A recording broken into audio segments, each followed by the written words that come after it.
At the end of this season, Egor Kliuka will be making a move to the Japanese club Sunbirds. This transfer news has shocked volleyball fans worldwide. Initially, rumors suggested that the Russian outside hitter might join the Turkish club Halkbank, but in the end it started to look more like a three-way trade. Kliuka to Sunbirds, Slivka to Halkbank, while Zenit didn't seem to gain anything positive from the deal. With very little official information available about this transfer, I decided to break it all down in this video. How did we even get to this move, and what can we expect from it? So, as always, let's not waste any more time, let's dive in. First, let's figure out why Egor decided to leave Zenit, where he had been playing since 2020. I have a pretty logical explanation for this, but we need to dig a little deeper. In recent seasons, Kliuka has been dealing with serious injuries. It all started at the European Championship when he was forced to play as an opposite. Later, his club continued to use him in that role, which led to major back problems. While he eventually managed to recover from that, he then suffered a knee injury that sidelined him for the entire previous season, and that's the real issue here. Since Egor is a big NBA fan, he's probably heard of basketball player Markelle Fultz. In 2017, Fultz was selected as the #1 overall draft pick by the Philadelphia 76ers. But what does he have in common with Kliuka? Fultz had a rare injury that Philly's doctors struggled to diagnose. They found another issue and tried to treat it, but that didn't fix the real problem. As a result, he not only faced physical struggles, which forced him to completely change his shooting mechanics, but also immense pressure from the club and fans.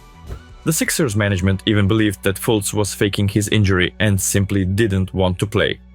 Fortunately, after a few years, the true cause was discovered and he continued his career in the NBA, though not as a star. Kliuka's situation is somewhat similar. He stopped playing, there was no official news about his health, and the same uncertainty surrounded Viktor Poletayev. Both players were earning top-tier volleyball salaries, yet their club couldn't count on them in key moments of the season. Naturally, rumors began circulating that the players were faking injuries just to collect their paychecks without actually contributing on the court. And it seemed like Zenit's management shared that view because Egor underwent extensive medical exams in Russia, Italy, Germany and Belarus. Yet none of the doctors could find any signs of a serious injury. From Zenit's perspective, this was also understandable. They were paying Kliuka a huge salary, covering his medical expenses, the tests showed he was fine, yet he still wasn't playing. But that didn't make things any easier for Kliuka or Poletayev. They were dealing with real health problems, yet it seemed like nobody believed them. As a result, both players had their salaries cut in half.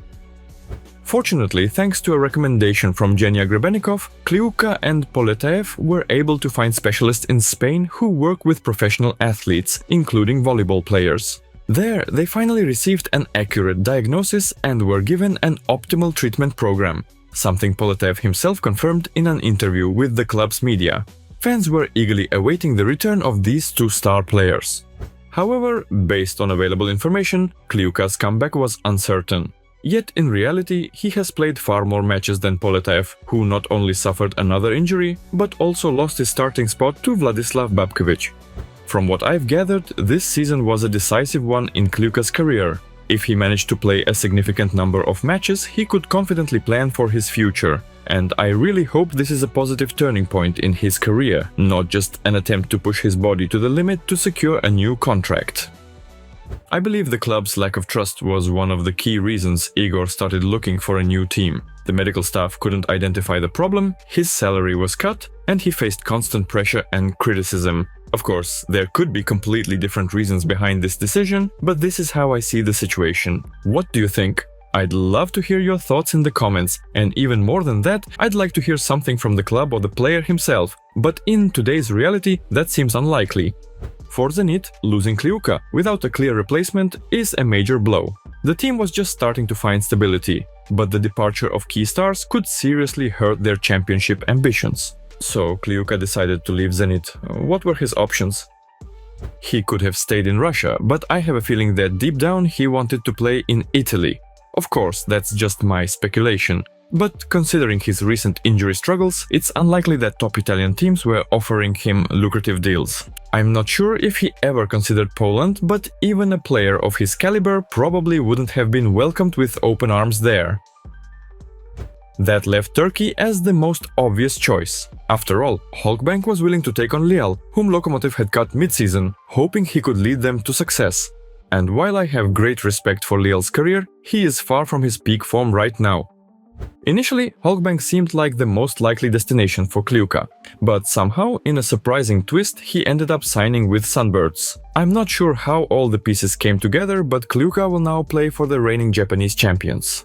I have to say, I'm absolutely thrilled about this transfer. I don't follow the Russian Super League that closely, and I watch even less of the Turkish league, but I absolutely enjoy watching Sunbirds matches. Having another Russian player in their squad is a fantastic bonus that will make my mornings even better.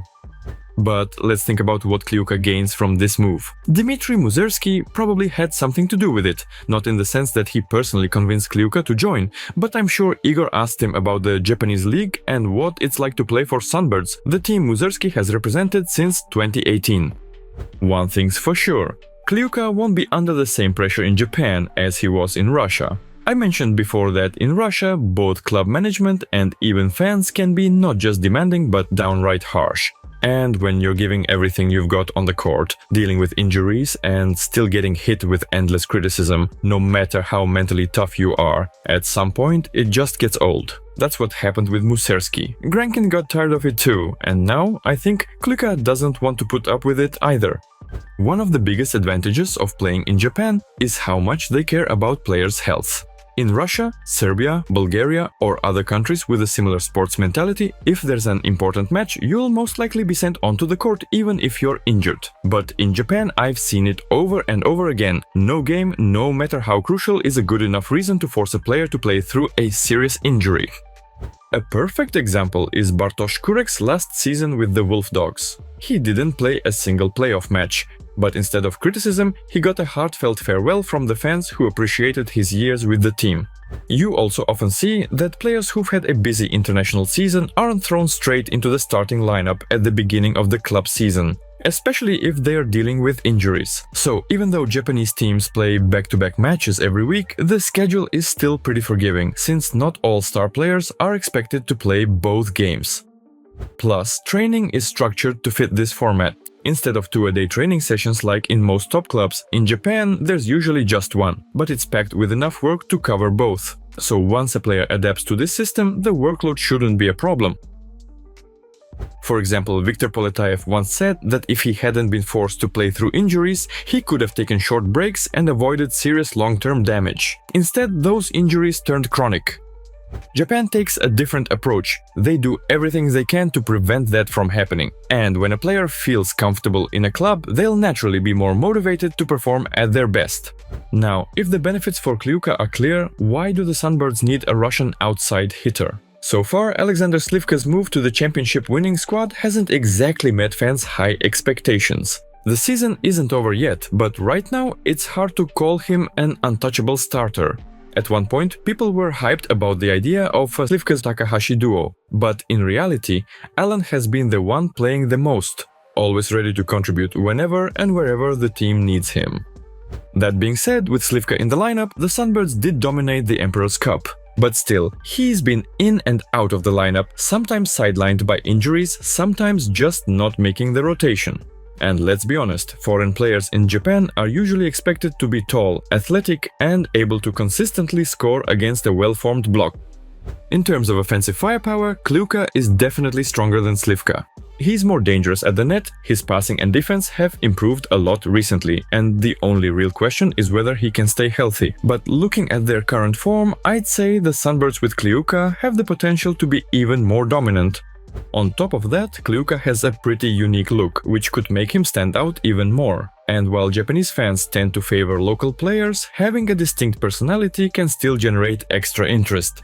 At this point, I don't want to get lost in too much speculation, I just can't wait to see the new look Sunbirds in action. And of course, I'd love to hear your thoughts on this move down in the comments. I'm sure you've got plenty to say, so don't hold back. Also, don't forget to drop a like if you enjoyed this video, it really helps out. And if you subscribe, that'd be an awesome bonus. As always, this is Nick, love what you do and you'll definitely succeed. See you soon, bye!